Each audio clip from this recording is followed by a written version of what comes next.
halls, get out the holly, count all the partridges, gather all the ingredients for figgy pudding. It's Christmas. Merry Christmas from The Lisa Show. Woohoo! Merry Christmas. We wanted to give you a special gift this holiday season. So this is a special episode of the show. This episode has everything. Treat ideas, time savers, Christmas deals and hacks, tales of glories of Christmases long, long ago, chocked full of them. So many. But most importantly, this episode has McKay Menden and Becca Hurley, producers of The Lisa Show, with us here today. Welcome. Hello. Thanks. It's great to be here. Well, we are excited about the holidays and also the show and the things that we've done. And I thought this would be a really great opportunity to pull back the curtain a little bit, get to know the producers of The Lisa Show. And we're going to start off with the fun stuff, and then we're going to get into the controversial issues Oh, no. of the holiday. Lisa, no. We talked about that. Exactly. Okay, so I just want to start off with kind of a little bit of a story time, because everybody loves a good story around the holidays of your favorite holiday tradition or a time where, you experienced the real magic or spirit of Christmas. I know, it's a big one. The real spirit or magic of Christmas. Oh, my Where you goodness. felt it, where you felt that spark. It was there.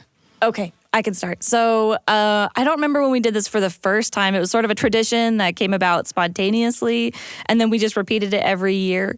But we were setting up the tree, which takes hours, not because we have a really nice tree, but like we have to figure out, there's always a few ornaments that have broken in the box, and the ornaments are everything from, this little thing that's covered in dried pasta that someone made in kindergarten. And that's the kind of tree we have. It's just a huge hodgepodge. And after we had the whole thing set up, we turned off all the lights before we turned on the Christmas tree, and we were playing our favorite CD, which is Mannheim Steamroller, the 1984 album. Classic. Don't need that new stuff. No, thank you. But I think it had happened organically the first time where we had actually reached the end of the CD, and the last track is Silent Night, where they're going, ooh. It's like, it's beautiful and it's peaceful. And so even though like we're these super hyperactive, all over the walls kids, we had turned off the lights so that we could see the Christmas tree. That music was playing, and we just sat down, mesmerized by the tree, and we just stared at it for the rest of the track. And now we do it every Christmas. Oh. And depending on how old the kids are, sometimes it's more peaceful than other times. But still, like that to me is the magic. Christmas season is initiated when we've done that. Oh, that's beautiful. Wow, so fun. For me, so my childhood's kind of been all over the place. I grew up in Detroit and in Brazil, and then in Arizona. And so when we moved to Arizona, I was like 10 years old, and something that became a tradition for us was we're around a lot of extended family. And so Christmas Eve, we'll get together, we'll do dinner, we'll do PJs, whatever. And then kind of once the individual families decide to disperse, go back to their own homes for the Christmas Eve, my siblings and I always make the mandatory sibling trip to QT, to Quick Trip. To Quick Trip. I love that. Yeah, which I don't know how prevalent it is in the States. I know it's in Texas and in Georgia and Arizona, but yeah, Arizona, it's the staple. So we go and we buy a bunch of soda and chips. And I mean, when we were 10-year-olds, it was maybe a little bit more charming. Now that we're all in our 20s, it's like just a bunch of grown adults in pajamas going to the store to get candy. I love that more. I know. Yeah, Being that's adults true. and I doing do that, too. that's great. Well, and so the specific story is the last Christmas, I am now married. And so getting to bring my wife into that tradition and getting her to change into her PJs, and she came with us, and I've got some younger siblings still, so it's still a little bit magical, I guess, in the sense that everyone's not thinking about their budget and the financial side of Christmas. But it was so fun to bring her into that and to get to go with all my siblings. And we always go to QT, and then we always come home and we always watch Psych, the comedy detective show, for some reason. That's awesome. And I remember the first time we amazing. did it 15 years ago, it was on an iPod Nano, and now we do it on a TV. But yeah, it was really meaningful to me to have something that I kind of taken for granted And obviously my wife has her own traditions, but to get to bring someone that I care about so deeply into that tradition, and it's not anything profound. Like if you were to sit down and plan out a tradition, you probably wouldn't say going to buy chips at the gas station and then watching TV on an iPod. But it was really meaningful, something that I didn't quite realize how much it meant to me now that it's kind of persisting into our adulthood and my siblings and I are kind of spreading out and establishing our lives, getting married, having kids, et cetera. Yeah, that meant a lot to me. And so it's those little things that I'm realizing now as I get older mean so much more to me than a lot of the things that, you might traditionally associate with the holidays and that might take a little bit more work and stress to make happen. Yeah, it's just so organic. Yeah. I mean, not the chips and the soda and the candy that you get, but the tradition. Not technically organic, but the tradition was organic. Right. Right. And that's so fun. I love a holiday tradition that I have with my siblings as well. We all get together on Christmas Eve, out-of-towners when they can come, and we have a nice meal, and we open presents that we've had for each other. We tell the Christmas story. When the kids were little, we acted it out. It was never reverent. Which would always frustrate Grandma. Like, can we just, and to her, in her credit, because I'm a mom too, she just is like, I know we're a jokey family. And I love that. But could we just not joke about this one thing? One For thing. 5 And the answer minutes. is we can't. No, we can't. The answer is I think everybody tried because we love Grandma so much, right? But we can't do it. And a tradition that my sister Gina, who's been on the show, did is we would do our own improvised Sweeney Sister routine that was different. Whoa! Every year, Okay. not rehearsed. That's what we took the most pride in, is that we would And that's never during the rehearse it. nativity? You do this when you sister routine? After. Or after? And it's funny just to see my dad being like, all right, is this still happening? How long? How long does this go? Well, as long as it needs to go, Becca. As long as it needs to go. And sometimes we have costumes, and some years we don't. Some years we will try to, predict what's the next song. Because what it is, if you're not familiar with the Sweeney Sisters, is it's a medley of Christmas songs in between little banter. Oh, so this is singing improv. Where we tease each other. We'll say, Of course, Gina, Becca. it's that time of the year, isn't it? Yes, it is, Lisa. We're old, nightclub, That is so performers. cute. And then we'll start up, and then we'll say, okay, we're going to just take it down a little bit, and it always, you never know what song's going to be next, but we try to have a pun or a joke to introduce the next song, because part of the game is trying to see if you know where the other person is going with it. It's That is always so a train wreck, fun. but we That's so funny. entertain ourselves a lot while, sounds everyone else kind of amazing. rolls their eyes, but I love it, and it's fun. And every year we say, no, don't make me sing. We're not going to, no, we're not I doing it wouldn't this dare. year. We're not doing it anymore. Are you ready? 5, 6, 7, 8, and so. Lisa, it's just I'm kind of imagining kind of the da da da da da da da da da. Do, do, do, do, do, do, do. Yes, Hey, Gina, exactly. you know what this makes me feel like? That's exactly what, Lisa? You know what that manger's making me feel? A song coming on. A song coming on. So funny. This makes me think, so I think I've told you how my mom, the only thing she wants for Christmas, and she will make this very clear, what she wants as a gift is she wants her kids to sing to her. And Yes, this is what I want from my kids. They'll never give it to me. Never. So you have to tell me your mom's secret, how she gets this done. She's been asking for it for years, and sometimes we've successfully done it, and sometimes we haven't. But she will always say, she was like, you know what I want? She was like, it's one thing. She's like, don't buy me anything. I want you to sing. And she wants to be able to record it, so that she can have it and listen to it when we're not around. But now I'm just thinking, okay, we've been putting way too much thought into this. We should be improvising this. Yes. I will report back how that goes. I'm going to try and implement this tradition. It's let it snow, let it snow, let it snow, let it snow. You can really, you just start with one and you just try to make it as cheesy as possible. And the Christmas spirit love carries that. it the rest of the song. That's Lisa, amazing. you have to trust That's the process. beautiful. Lisa, was that you singing the 4 different harmonies on top of each other? Was that what you were Yes, it doing? was. I Yeah, love that's that. what I was trying to That's do. great. Because a lot of times in the middle of a song, I'll say, Gina, I'm down here. Where are you? Are you up here? You go up here. No, you have go to. up It's here. improvised. Like I said, total train wreck. Super fun. So fun. Amazing. I love that tradition.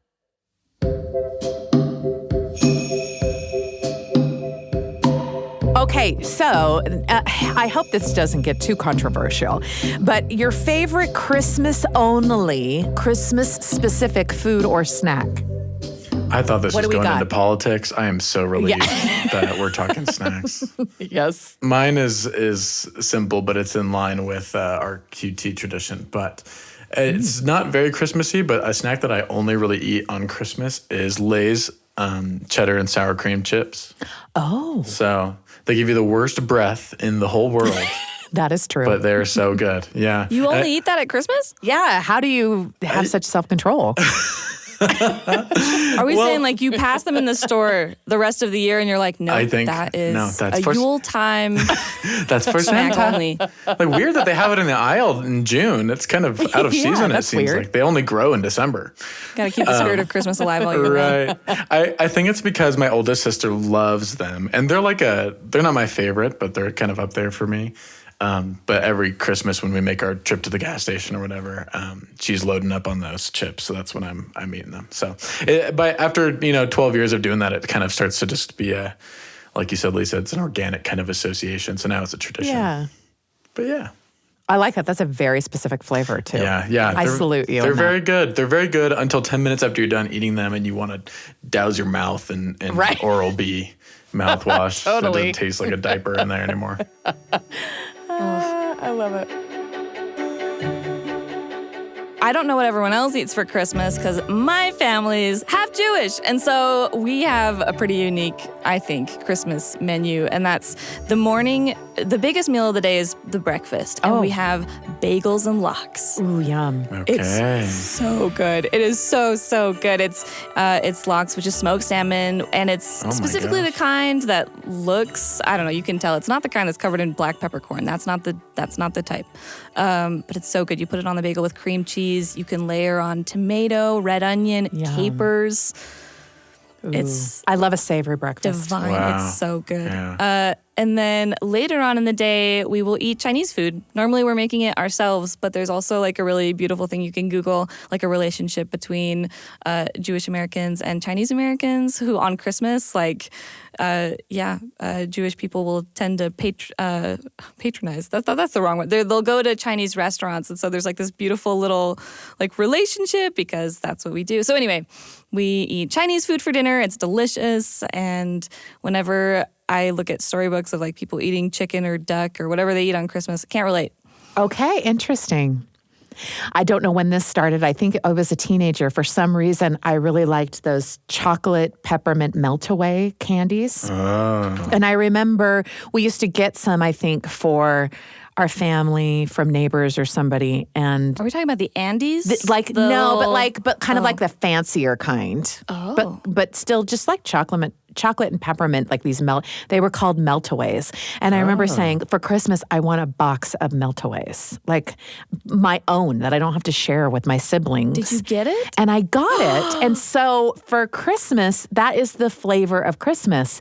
So I would always either ask my husband or my kids, or let's be honest, I would just buy them for myself so that I have a box of chocolate melt-aways just to eat by myself on Christmas. So that is that flavor. And I save it and make sure that I have them. And there's like different kinds. And I'm a real snob about them. And there's different, but that chocolate mint flavor for me is just like, it just feels like indulgent and Christmassy and fun. Yeah. I don't know if I've had those. Almost as Christmassy as a nice crisp cheddar and sour cream, Right. just universally, everyone knows that's Just to Christmas. balance. Everybody Crunch of knows that's the Christmas. flavor of Yeah, Christmas. the crunch of Christmas, yeah. I love it. Okay, kind of in the same sense of that, pun intended. What is your favorite holiday smell?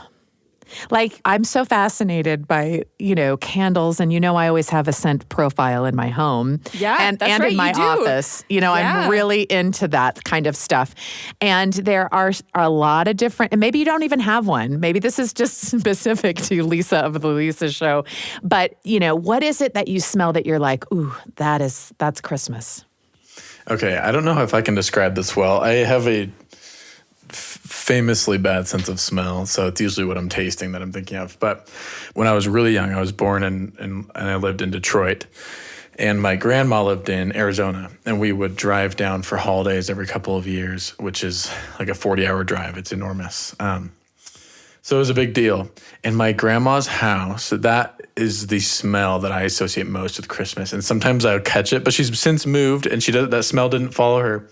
But it is the smell of, it's kind of a combination of the kind of pine Christmas tree smell, along with kind of cinnamon, like holiday scented candles that you buy, and old person. Yeah. Which I don't know how to accurately describe, but it's like almost like a But peppery you know it when you smell kind of. Yeah, it's not even like body odor or anything. It's not even. No. It's just kind of like a homey kind of like lived in smell. Yeah. And so kind of the combination of those three feels like Christmas to me. And it's not something I even smell anymore at Christmas because they don't live there and they now are in a different house. And but every once in a while I'll stumble on like a candle or something in a grocery store, and it's like, whoa, like you don't even see it coming. And all of a sudden I'm like feeling all these emotions I haven't felt in years. And yeah, it just feels like Christmas. So that's my Christmas smell. Oh, that's a great answer because it's so specific. And it really proves my point that, like, of all the senses, it's very underrated. Sure. Like, but it can bring back memories and it can, connect people together. And I don't know. I love smelly things.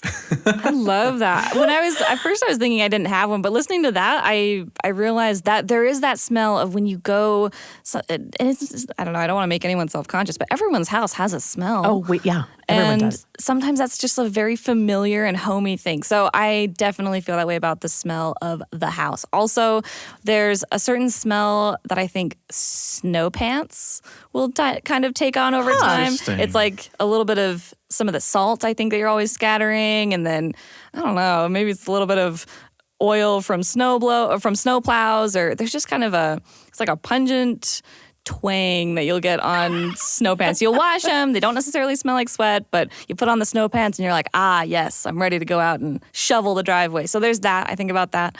And then also I'm remembering now that one of the little hodgepodge ornaments that we have on our tree is something that I made when I was probably like 8 or 10 with like this lovely lady in our community who had invited me over to make these cinnamon. I remember we were using cinnamon and applesauce. We made ornaments that smelled so good because they were mostly cinnamon. Ooh. And then I think she baked them or something, and they've since been crumbling away and making everything a huge mess ever since, but they smell so good. And I think about that too.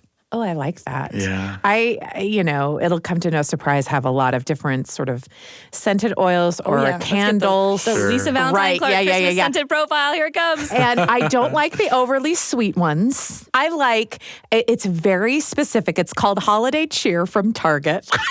You guys. Okay. But listen, I picked a candle very specifically when my kids were younger from like either Bath or Body or Yankee or I don't know, one of those candle places where I was, smelled all of them and I was like, no, this is what I want. And it's a mixture because, you look on the bottom and it'll tell you what it does of like pine and cranberry and a little bit of cinnamon.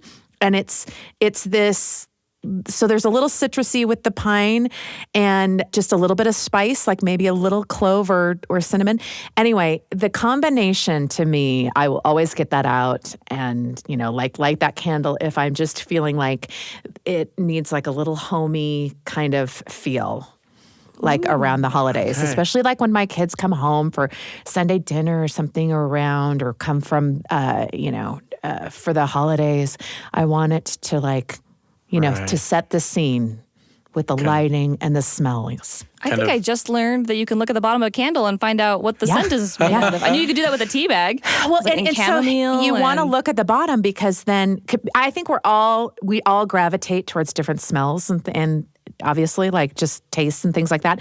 And so if you love it, then look at the bottom because then you'll start to say, oh, you're predictable. We're all predictable. Like, oh, we like like my cousin who lives across the street from me, Julie, who's more like a sister than a cousin. She likes the really sweet ones, right? Like, so she likes the sugar cookie and the pecan waffle and the, and candy corn, that kind of like smells. And you go into her house and I love it because it just is like, oh, Julie's here. Like I associate that sweet smell like with her.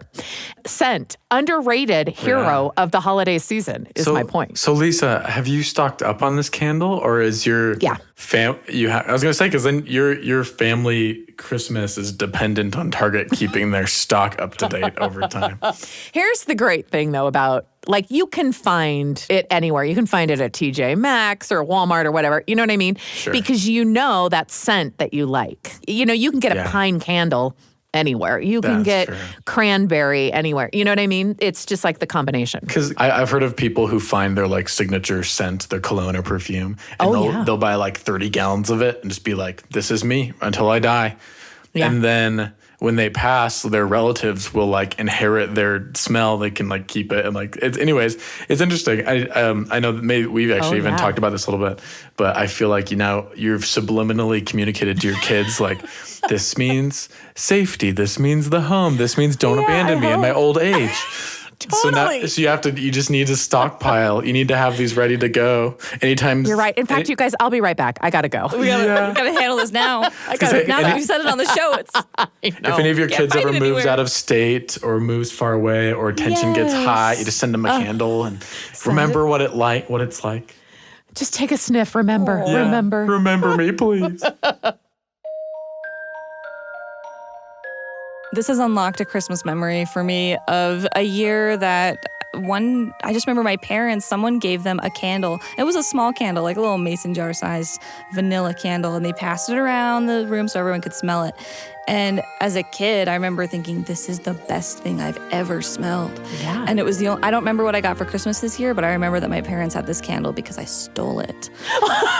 And I kept it in my room. Word. While I was, running mad circles around my room, not going to bed like they'd asked me to do, this was one of the things I would do is I would go deep into the drawer where I'd hidden it and I'd pull out the candle and I would breathe in deep this amazing stolen vanilla Christmas candle. That is hilarious. And finally my guilt became overwhelming and I sat my mom down and I said, Mom, I have something to tell you. It's a secret I've been keeping. And my poor mom, her eyes got so wide. She's like bracing herself for anything. What am I going to say? And I'm like, and I pull out the candle and I was like, I took this. And she looked at that. She had forgotten about it. She was like, what's that from? And I was like, it was your Christmas present. And she was like, oh, that's fine. Do you want to keep it in your room? Like we're okay with that. And through tears, I'm showing her how one side of the candle had gotten dented because of my, throwing it around and stuff. And I was like, and I damaged it. Maybe this is why I felt so guilty. It wasn't just that I had it, but I dented the candle. Anyway, as a kid, I thought that was going to be such a big deal. It was not. That is funny. Other kids are slipping 20s out of the mom's wallet when she's not looking. Becca's stealing sniffs from the Christmas candle. Stealing sniffs from, yeah, exactly. See, scent is a powerful memory. Yeah. It is, yeah. It is, yeah.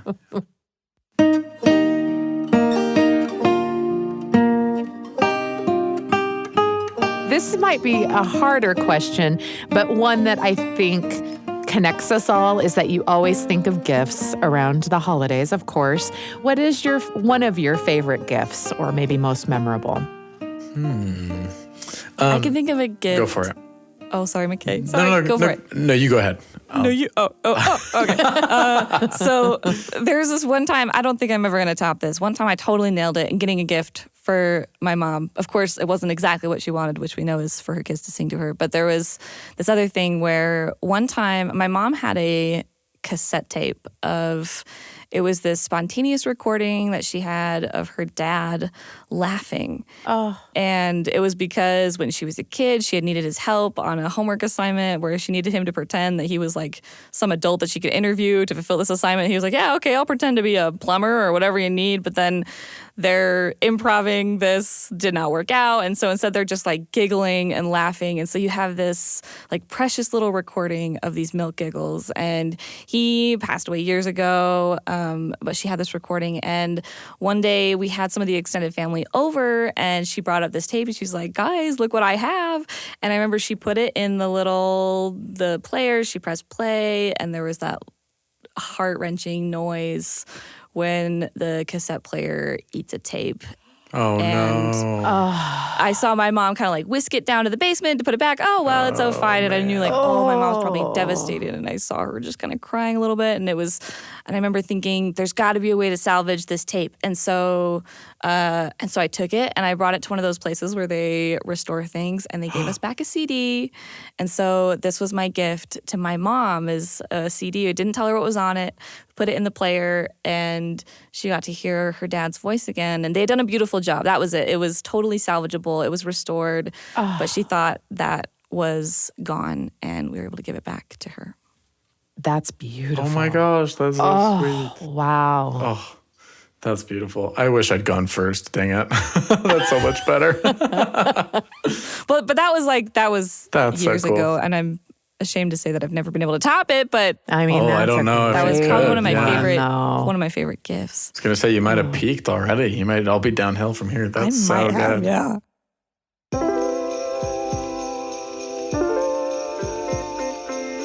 Mine is maybe a little bit less heart-wrenching. We could edit the order a little bit. It's okay. I'm very excited for a gift I'm going to give my wife this year, but no spoilers. Yes. What are you getting? What are you getting her? So she's very into like fantasy YA, but she hasn't been able to read recreationally for like years, really, because of school. She's just always so stressed about keeping up with school readings. But she finishes this December. And I don't read YA at all. So I delved deep into the Facebook fantasy YA group community. I joined all these groups that have like 50,000 members and like, honestly, it was all going way over my head. But I put out kind of a call for like, hey, I don't know anything about fantasy. Tell me what are like the best first books of series that my wife should read. And I put in all the books that she had to read that she likes. Anyway, so I got a bunch of really good suggestions. I got literally like 800 comments on these posts. And so I had to go through and like find the ones that were mentioned the most often to see like if this is actually a good suggestion, if these people are crazy. So I'm getting her the first book of like 5 different series and then a gift card to get the books that come after if she likes them enough. And then I'm also getting her the comfy like sweatshirt blanket. Have you guys seen this? Yeah. Yes. Oh, Yeah, yes. one of the. Yes. So it'll be fun. Oh my gosh, that is so sweet. Yeah. That's a great Amazing. gift. That's I know you great- wanted to edit this out, but I think we have to keep this because you should show this to her after you've given it to her. All the thought that When you're does- putting into this. This is so cool. When does That's this, amazing. When does this air? Is this air December before 20th. Okay, we'll see. I'll think about it. There's okay. a slim chance it might ruin the surprise. I also love, and maybe it's not as fun for you to talk about gifts that you've given, Lisa, but just you giving your kids the pinky rings a couple of years ago, or last year maybe. Oh, yeah. That's cool. I always think about that. Oh, I appreciate you saying that. Yeah. So Pinky rings. okay, so Yeah, true. Becca doesn't know. let me tell you the story. Yeah, Also, this Lisa, is- you don't have to talk about this if you're not feeling it. No, also. you know what? I love actually talking about it because Okay. it was Okay. like, I felt like it was the first Christmas after Christopher had died. And it was only a few months after he died. He died in June. And so then, it's Christmas. And I wanted to do something meaningful for the kids, knowing that it would be a tender day. And Christmas Day has been tender since that. We're coming up on the third Christmas without him. Yeah, absolutely. And so something, I'm only laughing because about, 7 or 8 years prior, maybe 10, Christopher said to me one day, you know what I really want for Christmas? And I was like, what? Because sometimes it's weird. So I'm always like, what? And this was no different. And he's like, I want a ruby pinky ring. And I was like, A ruby pinky ring? what? And he goes, yeah, I think they look so cool. And I go, cool. You mean like Stefano DiMera on Days of Our Lives? Because that's the only. And he's like, no, but like my dad has like a big ruby like class ring. And I'm like, but not a class ring, a pinky ring. And he goes, yeah. He's like, I think a lot of people have. He goes, I just think it looks cool. It looks like stylish and European. And I just think it looks really cool. And that's all. That's all I'm going to say. Like, you don't have to get it for me, but like, I think it'd be cool. So I'm looking at these on Google right now. I know I'm looking at Stefano DiMera on Google too. Wow. So I thought it was so funny. I was like, oh, we're totally doing this, but I'm not going to, tell him. And my brother-in-law is a jeweler. And so I went to him and I was like, hey, guess what? We're designing a pinky ring. And he was like, oh, I think this is so cool. So he was in on it. We came up with some designs and stuff like that. And I had one made, gave it to him on at Christmas. And he was like, this is exactly what I wanted. I'm going to put it on. I'm never going to take it off. And he didn't. And even, this is so sad, but even like when ALS ravaged his body and his fingers would curl up, right? Like they couldn't straighten or anything. And I remember saying like, oh, I need to take off your rings because he had his wedding ring and then his pinky ring because I don't want him to like cut off your circulation. I don't want him to, hurt you because I can't straighten your fingers. And he was like, no, just leave it on. It's fine. It's my thing. And so we did. And when he passed away, all 5 kids wanted the pinky ring because it was so cool. Right. They Yeah, think of it's course. cool, you guys. And cool. And so like indicative of his dad, So it's just signature. So signature, but I wanted it too. So I went back to my brother-in-law, Andrew, who's the jeweler. And I was like, so I'm going to need... So I'm going to need 5 more copies because I want to keep his ring and then I want to give him, Right. So for the first Christmas after Chris died, we had a special, I wanted to do it on Christmas Eve dinner where we just talked about grief. And actually it was quite beautiful because I talked about my faith in Jesus Christ, which is totally appropriate on Christmas Eve. Good and timing, just yeah. Good timing, thanks.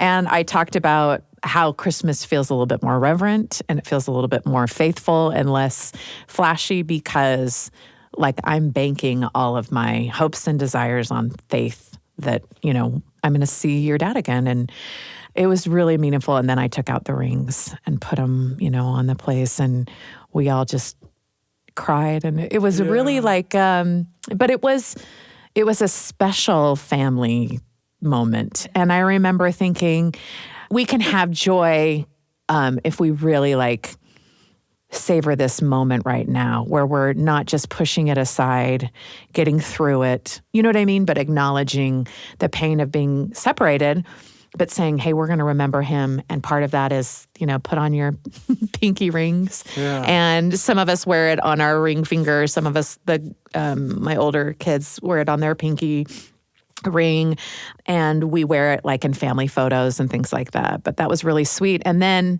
after we had that, then I was like, and then tomorrow is Christmas Day and it's food and presents and fun and joy. And, like we've acknowledged this and your dad wants us to be happy. So it was a nice way to, mark the occasion and they'll have those forever. I told them, don't lose them, first of all. I was like, these are like nice rings. Like, take care of them. But also, this is your family heirloom. This is part of like, starting a family heirloom on Christmas. I sort of underestimated how, like, I thought, oh yeah, they'll give this to their kid. They'll tell their family, their kids, their partners, like what this means. And this will continue for generations. And so I thought, oh, that's a good Christmas gift. That's so cool. Because it has meaning behind it. So. Christmas gift. Yeah. That's so awesome. It's not happening this year. I don't know what I'm going to do this year, actually, but we'll talk about that later. I mean, you can't perfectly navigate the balance between grief and joy every year. Yeah, So, come on.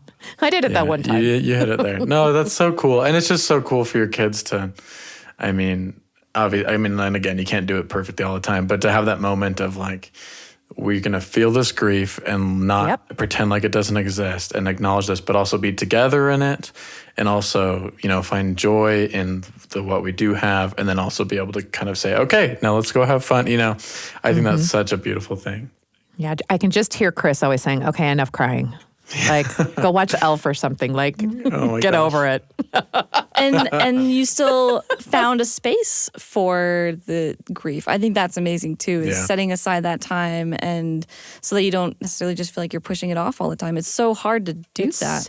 Well, there's this fear, right, with grief that it will swallow you up whole and you're like, oh, so all holidays are always ruined from now on because it's all about the people and our most important person is gone? Is that what it means? And there's this sort of fear of like, it's a threat. What will it be like? And listen, I'm not doing it perfectly, but I do want to give my kids permission and myself too of like, oh yeah, we're going to cry. It's going to be hard. And it's also going to be really funny and joyful too. Like, let's just take the pressure off.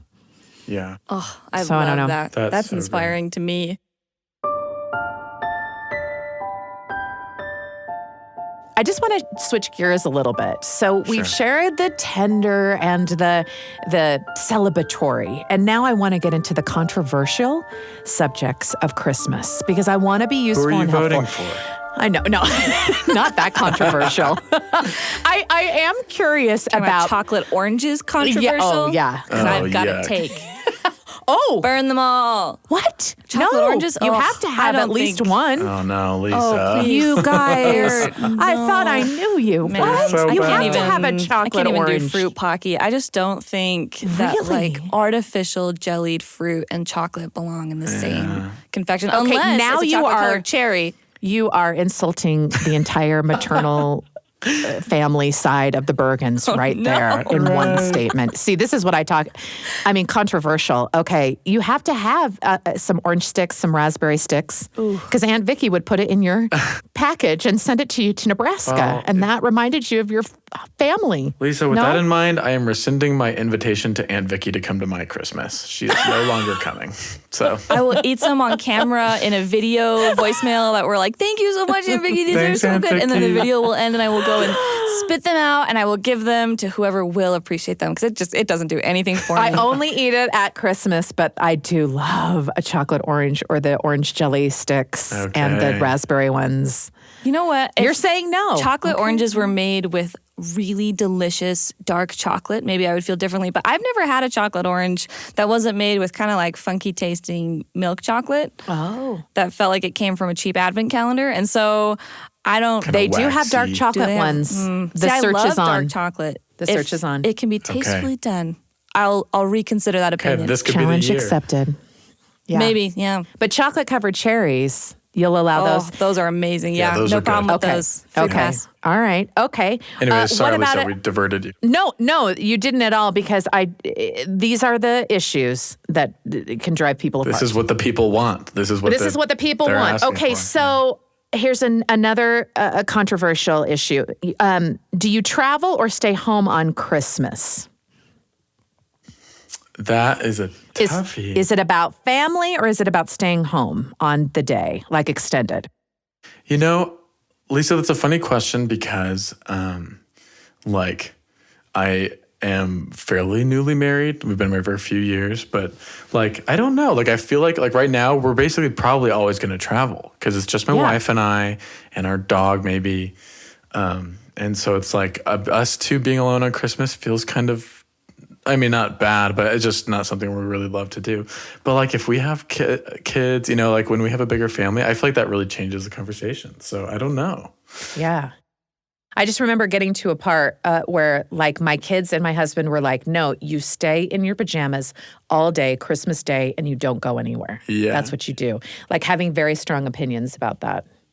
But other people are like, no, it's the day where you go and visit people. Right. Yeah, that's my family. Yeah. It's you put on the dress shirts and you go to dinner with grandma. And you grandma. go see grandma and you go see brothers and sisters and you talk about what you got and you go see your parents. And my family, we're homebodies, but now that you say that, I guess I've never put myself in the shoes of the people who are coming to our door. Thank you to them. But they show up on Christmas with plates of cookies or they sing. Okay, we do love caroling. We'll go out if we're caroling. Because On Christmas Day? I think so.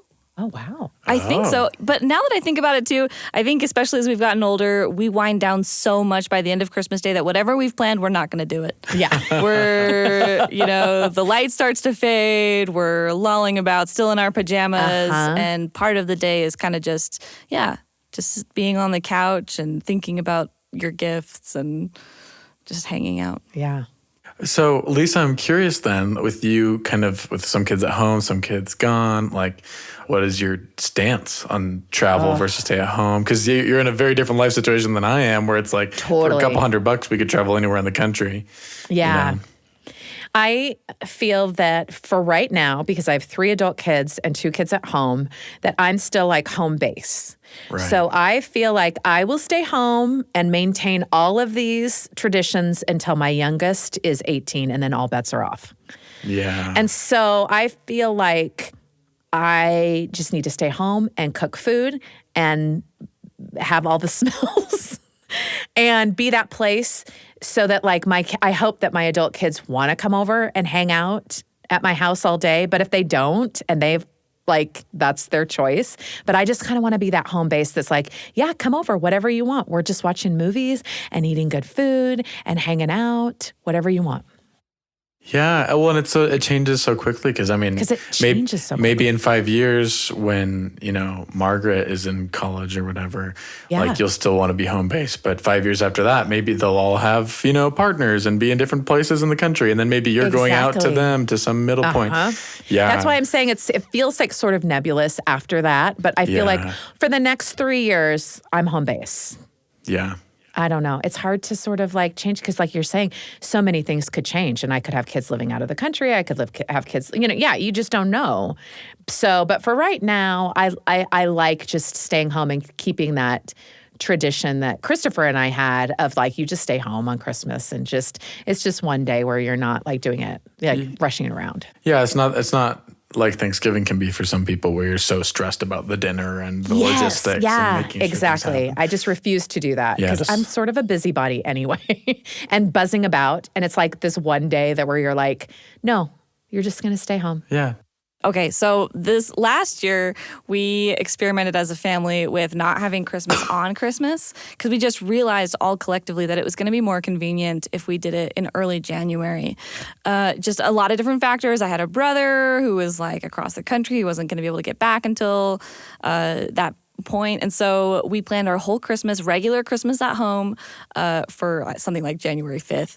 And it was great. We loved it. It was super fun to have the world shut down and people are taking things down and think, oh, my Christmas is still coming. So that was really fun. But then I think we've unlocked a little bit of a Pandora's box because this year my mom has delegated Christmas to the kids.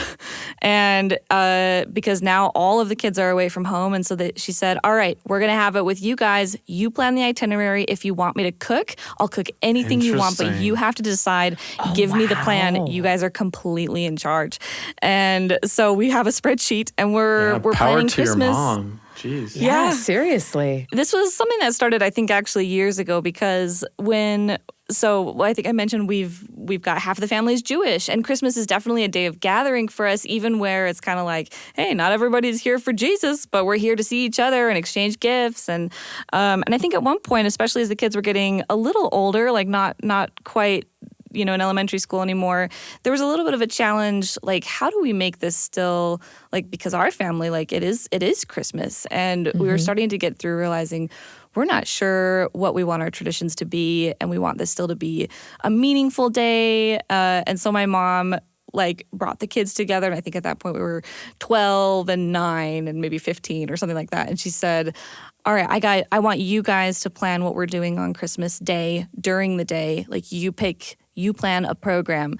And we were like, oh, okay, this is our job. It's so important. We gotta do this. Yep. And we planned that we wanted to do a little live nativity, which we had never, ever done and didn't really even know how to do. But because the kids were in charge, I think it was really sweet. Even our relatives, who hey, this is not necessarily religiously significant for them. They were like, "Oh yeah, sweet, all right, great. I'll be the donkey. Hey, I'll read from Luke. Give it to me." And we had that's so sweet. Everyone pitched in, and we put together a very odd looking nativity together, but we did it, and it was sweet. And then we, it was just one of those things. So anyway, fast forward. Now my mom's like, "All right, guys, you got full reign."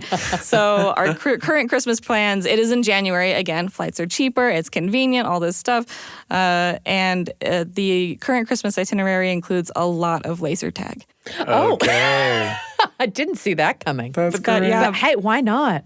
And I keep asking my mom, I'm like, "Are you sure this is okay? Yeah, is this is okay." And she's like, "I want to do new traditions. You guys pick. I think, everyone's having a good time. My mom That's doesn't have so to plan great. anything, but she That's does want to fun. cook. And so, that's kind of what we're doing." So Becca, tell me, when you guys are doing Christmas in January, what does December 25th look like for you? Because in my mind, I'd be like, dang, I really would go for a Chick-fil-A sandwich right now, but everything's closed and Christmas isn't for 2 more weeks. Well, I can tell you what I did last Christmas. Okay.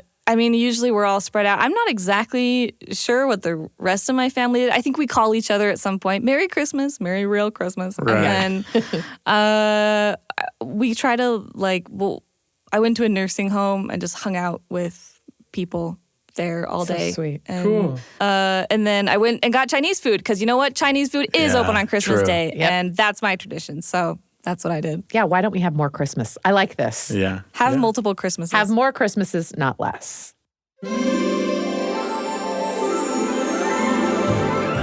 I do appreciate your time here, sharing your stories, sharing your controversial takes on things, your Christmas hacks. I really feel like we've covered a lot of ground here on this special edition of The Lisa Show. Any parting words, last minute advice or wishes for the Christmas season? I've got one. Do a show and tell. Tell people you're going to do it and invite them to share their, hey, this is a little video of something I did this year, things they're proud of. It's amazing. Everyone will have something, and it's a beloved tradition. Oh, what a great idea. I love it. I would just say it's a very cold time of year. There's a lot of people that are out on the streets. So I was just looking at this week, there's some cool organizations around me that are doing drives for even just old pants. I would encourage those listening to look into what's going on around you, see if you can get rid of some old clothes and help some other people. So. Oh, that's so great. And I will just say to be in the moment with the people that you love.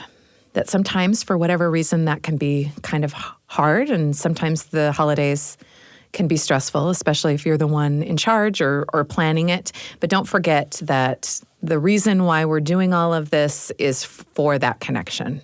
So just try, and if that means simplifying or if that means changing traditions or whatever, do it so that you can really connect and be in that moment. The Lisa Show is a production of BYU Radio. The show is hosted by Lisa Valentine Clark and is produced by McKay Menden, Becca Hurley, Tabitha Freitas, Michael Combs, Kaya Dibb, and Brooke Soldani.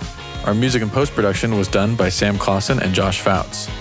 If you haven't heard it already, our entire self-care series is available now. If you know somebody who needs to take better care of themselves, please send them our way.